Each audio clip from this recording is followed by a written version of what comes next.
सियासी बहरान में क्या, पंजाब में फिर तब्दीली आएगी। नून लीग ने मुशावरत के लिए अहम इजलास पीर को लंदन में तलब कर लिया। लीगी क़यादत नवाज शरीफ सदारत करेंगे। साबिक सदर आसिफ अली जरदारी का आइंदा हफ्ते लाहौर में डेरे डालने का फैसला। मुमकिन तब्दीली से मुताल्लिक़ रहनुमाओं से मुलाकातें करेंगे। हुकूमत जो मर्जी कर ले, ये मैच हार चुकी है। इमरान खान का फिर साफ और शफाफ इलेक्शन कराने का मुतालबा। हुकूमत में आते ही करप्शन केसेस खत्म करना शुरू कर दिए।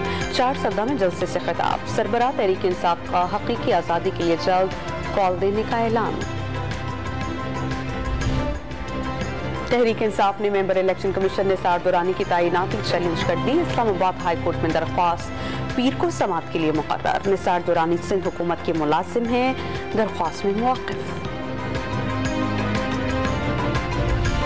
अक्टूबर में बिजली के बिल्स कम हो जाएंगे। वजीर खजाना ने परेशान अवाम को नवीद सुना दी। मिफ्ता इस्माइल ने पेट्रोलियम मसनूआत की कीमतों में कल तक फैसला किए जाने का इंदिया दे दिया और वाज़ेह किया कि ज्यादा कमी का इम्कान नहीं।